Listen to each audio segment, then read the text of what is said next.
신약성경 61쪽 전후에 있는 마가복음 6장 1절에서 6절까지의 말씀입니다. 1절부터 우리 한 절 한 절씩 교독하시고 마지막 6절은 함께 읽겠습니다. 예수께서 거기를 떠나사 고향으로 가시니 제자들도 따르니라.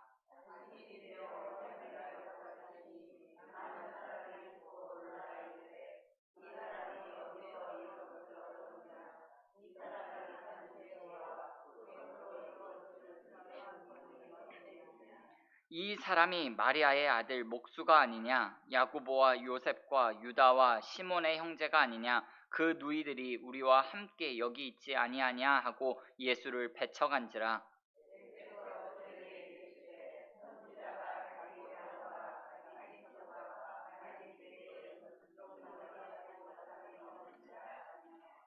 거기서는 아무 권능도 행하실 수 없어 다만 소수의 병자에게 안수하여 고치실 뿐이었고 그들이 믿지 않음을 이상히 여기셨더라. 아멘.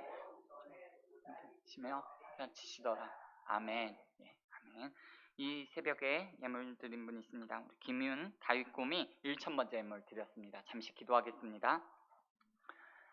신실하신 아버지 하나님 은혜와 사랑을 감사합니다. 이번 한 주간 여기까지 인도하여 주신 은혜와 사랑에 다시 한번 감사를 드립니다. 하나님 오늘 하루 살아가면서 무슨 일을 만나든지 어떠한 일을 하든지 감사하며 기쁨으로 주님 앞에 나아갈 수 있는 우리의 삶이 되어질 수 있도록 성령 하나님 인도하여 주시옵소서. 늘 삶 가운데 예수님이라면 어떻게 하셨을까 생각하고 행동하게 하시고 한 번 더 생각하고 주님이 어떻게 하면 기뻐하실까를 고민하고 우리의 행동이 나올 수 있도록 은혜를 베풀어 주시옵소서. 아버지 하나님 오늘도 주신 말씀 가운데 마가복음을 통하여서 이 세상을 살아가는 이 시대를 살아가는 우리에게 꼭 알기를 원하셨던 하나님의 마음 하나님의 말씀을 듣기를 원하오니 하나님 말씀하여 주시고 겸손함 가운데 우리의 마음 문을 활짝 열고 주신 말씀을 붙잡고 받아들이고 나아갈 수 있도록 주여 인도하여 주시옵소서. 아버지 하나님 김윤 다윗곰의 1,000번째 예물 드렸습니다. 하나님 귀한 영혼 우리 가운데 보내주시고 어린 생명 이 땅 가운데 태어나게 해주셔서 감사를 드립니다. 이 어두운 세상 가운데 정말 세상에 빛이 되고 소금이 되는 귀한 자녀로 성장할 수 있도록 은혜를 베풀어 주시옵소서. 아버지 하나님 윤희 부모님에게 믿음을 더하여 주시고 주의 교훈과 훈계로 잘 윤희를 양육할 수 있도록 믿음을 더하여 주시옵소서. 하나님 윤희를 위하여 함께 기도하고 있는 많은 손길들이 있습니다. 하나님 기도의 시간들이 기도의 열매가 맺혀지는 것들 함께 볼 수 있도록 함께 목도할 수 있도록 은혜를 더하여 주시옵소서. 이 시간 각자의 기도의 제목 간구의 소원을 가지고 나왔습니다. 하나님 이 새벽에 말씀 속에서 내게 주시는 음성 듣고 하나님 그 기도의 제목들이 다 하나님 안에서 응답되어지는 것 함께 볼 수 있도록 은혜를 베풀어 주시옵소서. 감사하며 예수님의 이름으로 기도드립니다. 아멘. 아멘. 참 잘 오셨습니다. 오늘 읽으신 마가복음 6장 1절에서 6절까지의 말씀을 중심으로 익숙함이 주는 함정 이와 같은 제목으로 잠시 하나님의 말씀을 살펴보도록 하겠습니다. 마가복음 6장에서 예수님께서 고향을 방문하셨습니다. 아마 나사렛이었을 것으로 보는데요. 나사렛에서 맞은 안식일에 예수님은 회당에서 사람들을 가르치셨습니다. 무슨 말씀을 무엇을 가르치셨는지는 성경에 기록되어 있지 않습니다.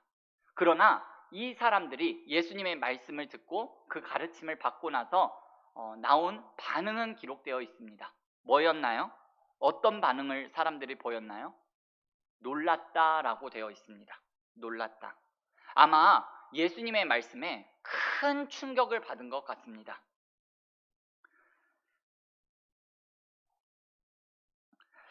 여러분, 나사렛 사람들이요 예수님의 말씀을 듣고 놀랐습니다. 예수님의 말씀을 듣고 놀란 것은 좋은 건가요? 나쁜 건가요? 좋은 겁니다.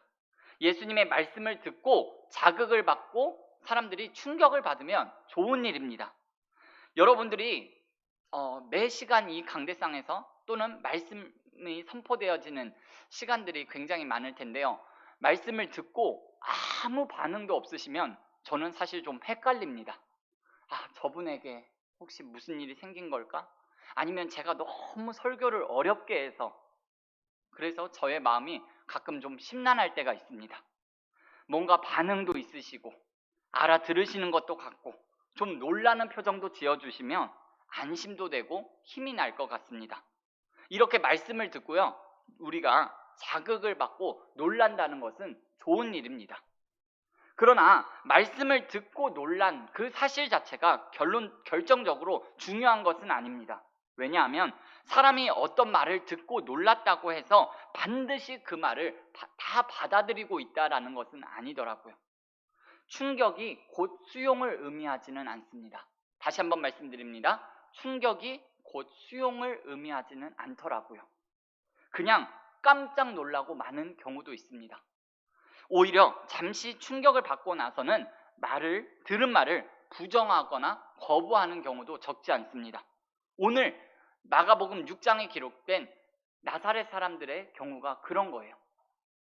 오늘 이 나사렛 사람들이 예수님의 가르침을 듣고 놀라면서 몇 가지 질문을 던집니다. 마가복음 6장 말씀에 이렇게 기록되어 있습니다. 이 사람이 어디서 이런 것을 얻었느냐? 이 사람이 받은 지혜와 그 손으로 이루어지는 이런 권능이 어찌 됨이냐? 무슨 말씀이에요? 예수님께서 가르치신 말씀과 지혜의 출처를 이 사람들이 의심한 거예요. 의구심을 품기 시작한 거예요. 이 사람들의 말을 가만히 살펴보면요, 일단 예수님에게서 지혜와 권능이 있다라고 인정은 하기는 해요. 그런데 그 지혜의 권능과 지혜가 예수님으로부터, 그 출처가 예수님으로부터 온 것이라는 것을 인정하지는 않습니다. 그 지혜와 권능을 어디선가 얻은 것이고 받은 것이라고 생각합니다. 이 사람 도대체 어디서 이게 난 거야? 라고 말하고 있는 거예요. 물론 예수님의 지혜와 권능이 하나님으로부터 부여된 권능으로 볼 수도 있습니다. 이건 신학적으로 틀린 말도 아닙니다. 그러나 예수님은 하나님과 그 권능과 지혜에 있어서는 동일한 삼위 하나님 가운데 한 분이라는 것이 더 본질적인 부분입니다. 나사렛 사람들에게는 지금 이 부분이 전혀 보이지 않고 있는 거예요. 오히려 지금 이 사람들은 예수님이 보이신 지혜와 권능을 인정하지 않습니다. 이런 표현이 어떤지 모르겠습니다만 마치 예수님의 지혜와 권능을 어쩌다 얻어 걸린 이런 것으로 보면서 예수님을 아주 낮게 보고 아주 냉소적인 반응을 보이고 있습니다. 여러분, 이 사람들이 왜 이렇게 하고 있는 거라고요? 이 사람이 누군지 우리가 안다라는 거예요. 이 사람들 말 속에 이런 부분이 아주 강하게, 이런 뉘앙스가 강하게 보이는 것을 우리가 알 수 있습니다. 이 사람이 마리아의 아들 목수가 아니냐, 야고보와 요셉과 유다와 시몬의 형제가 아니냐, 그 누이들이 우리와 함께 있지 아니하냐 하고 예수님을 배척하기 시작합니다. 예수님을 배척한 이유가 철저하게 예수님을 인간 예수로만 보고 있는 거예요. 저 사람의 형제 자매들이 다 같은 동네 사람이고 특히 그 누이들이 우리와 함께 있다라는 이 말은 무슨 말이냐면 나사렛 사람들 중에 몇몇이 마리아가 낳은 예수님의 여동생이죠. 마리아가 낳은 딸들과 결혼을 해서 같이 살고 있는 의미로 보기도 합니다. 그러니까 동서지간이 되는 거죠. 예수님과는 안 봐도 뻔하다라는 거죠. 그러나 이 사람들이 여러분 알고 있는 것이 전부 다일까요? 이 사람들이 정말 예수님을 알고 있는 걸까요? 그렇지 않습니다. 예수님을 안다고 하지만 아는 것 같지만 사실 실상은 잘 모르고 있습니다. 잘 알지 못해요. 정말 이 사람들이 예수님을 잘 알았다면 예수님께 이렇게 하지 않았을 거예요. 잘 알지도 못하면서 잘 알지도 못하는 그 작은 지식 가지도 않은 그 희뿌연 지식, 그 지식 가지고 예수님을 평가하고 판단하고 부인하고 거절하고 예수님을 배척하고 있습니다. 예수님께서 나사렛 사람들이 믿지 않음을 이상하게 여기셨다라고 그랬는데 여기서 이상하게 여기셨다라는 말은요, 잘 모르겠다, 궁금하다 이런 뜻이 아니라 놀라셨다, 민망히 여기셨다라는 뜻입니다. 예수님께서 너무 안타깝게 생각하셨다라는 거예요. 여러분, 부디 바라기는 저와 여러분들이 오늘 이 본문에 나오는 나사렛 사람처럼 되지 않기를 바랍니다. 여러분, 인정할 일은 인정해 주시기 바랍니다. 칭찬할 일은 칭찬해 주시기 바랍니다. 크게 칭찬해 주세요. 예수님은 제자들에게 너희들이 나보다 더 큰 일도 할 것이다 라고 말씀하셨어요. 그리고 실패한 베드로를 찾아오셔서 내 양을 먹이라, 내 양을 먹이라 라고 격려해 주시고 위로해 주셨어요. 또한 제자들에게 나타나셔서는 너희가 예루살렘과 온 유대와 사마리아와 땅끝까지 이르러 내 증인이 되리라 라고 축복의 사명도 주셨습니다. 그것이 예수님의 모습이셨고 오늘을 살아가는 여러분과 저의 모습이 되어야 할 줄 믿습니다. 그리고 이 사람들이 나사렛 사람들이요, 예수님에게 하는 말을 보면 단지 인정하지 않을 뿐만 아니라 아주 무례하게 인신공격을 하고 있습니다. 이 사람이 마리아의 아들 목수가 아니냐라고 말하고 있습니다. 마리아의 아들 예수가 아니냐 이렇게 말을 해야 되는데 그것이 아니라 마리아의 아들 목수입니다. 이 말은요, 사실 어법에도 맞지 않는 말인데요, 누구의 아들 아무개라고 이름이 나오는 것이 맞지 누구의 아들 다음에 직업이 나오는 것은요 전혀 상식적이지 않은 거예요. 물론 전혀 틀린 말은 아니에요. 예수님은 목수 출신이에요. 그러나 말의 맥락이라는 게 있거든요. 자동차 범퍼 스티커 중에 여러분 이런 문구가 적힌 스티커를 보신 적이 있나요? 나의 주인은 유대인 목수입니다 라고 그럴 때 목수라는 말은요 낮춰 부르는 말이 아니라 아주 존경과 사랑을 담은 표현이라고 할 수 있습니다. 만일 여러분이 My boss is a Jewish carpenter, 그러니까 나의 주인은 유대인 목수입니다 라고 평생을 고백하면서 사신다면 그 말은 평생을 예수님을 나의 주인이요 그 예수님을 향한 깊은 사랑과 존경을 담은 그 표현이라고 볼 수 있습니다. 예수님께서도 아주 좋게 여기실 것 같아요. 그러나 지금 이 나사렛 사람들이 이 사람 마리아의 아들 목수가 아니냐라고 하는 말은 그런 뜻이 아니라는 거죠. 예수님을 비하하는 호칭이라고 볼 수 있습니다.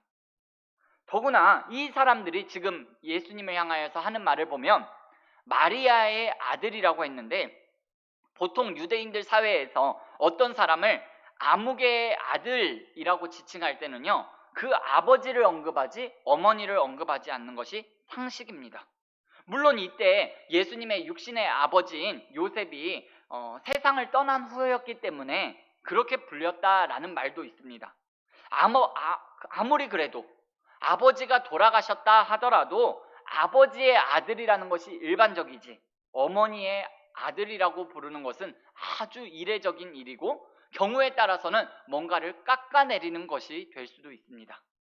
이렇게 여러분 예수님의 고향 사람들이요 예수님을 배척했습니다. 오히려 다른 지역 다른 고장 사람들은요 예수님을 환영하기도 하고 초청하기도 하는데 가장 가까운 사람들, 가장 예수님을 환대해야 될 사람들, 그 사람들이 가장 매정하고 가장 먼 사람들이 되어버린 거예요. 요한복음 1장 10절의 말씀처럼 자기 땅에 오니 영접하지 아니하였다라는 말이 있습니다. 익숙함이 주는 함정이 빠져버린 거예요. 정말 우리가 크게 조심해야 되고 경계해야 할 일입니다. 말씀을 맺겠습니다. 여러분, 익숙함이 주는 함정 두 가지가 있는 것 같습니다. 첫 번째는 말씀인 것 같습니다. 매 시간 선포되어지는 말씀 가운데 그냥 한 귀로 듣고 한 귀로 흘리는 것이 아니라 여러분들 마음 가운데 한 문장 한 단어가 들려졌다면 말씀 가운데 순종하며 사시고 주신 말씀 붙잡고 기도하며 사시는 저와 여러분들이 다 되실 수 있기를 바랍니다. 두 번째로 익숙함이 주는 함정, 두 번째는요 사람인 것 같습니다. 사람.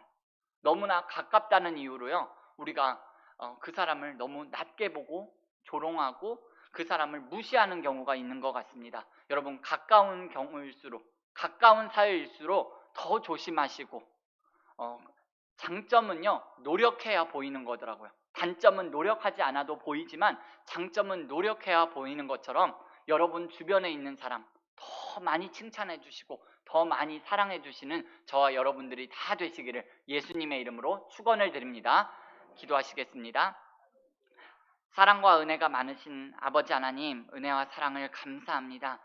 익숙함에 빠져 또 한 번의 그런 예배가 아니라 하나님, 오늘 우리에게 주어진 이 예배가, 이 말씀이 오늘 나에게 주신 하나님의 말씀으로 믿고 아멘으로 반응하며 나아가기를 원합니다. 말씀을 듣고 충격을 받고 은혜를 받고 그것으로 끝나는 것이 아니라 삶 가운데 나아가 하나님께서 보냄을 받은 그 자리로 나아가 오늘 주신 말씀을 생각하게 하시고 적용하며 실천하며 순종하며 살아가는 우리의 삶이 되어질 수 있도록 은혜 베풀어 주시옵소서. 하나님, 내 주위에 내게 보내주신, 내게 맡겨주신 귀한 생명들이 있습니다. 가족이 될 수도 있고 나의 교구 식구들이 될 수 있고 구역원들이 될 수도 있습니다. 믿음의 공동체, 믿음의 교우들이 될 수도 있는데 하나님, 너무 가깝다는 이유로, 너무 친하다는 이유로 하나님 그들을 막대하지 않게 하시고 그들을 세워주고 그들을 살리고 그들을 칭찬해주고 그들에게 정말 축복을 빌어주는 우리의 삶이 되어질 수 있도록 은혜를 더하여 주시옵소서. 감사드리며 예수님의 이름으로 기도드립니다. 아멘.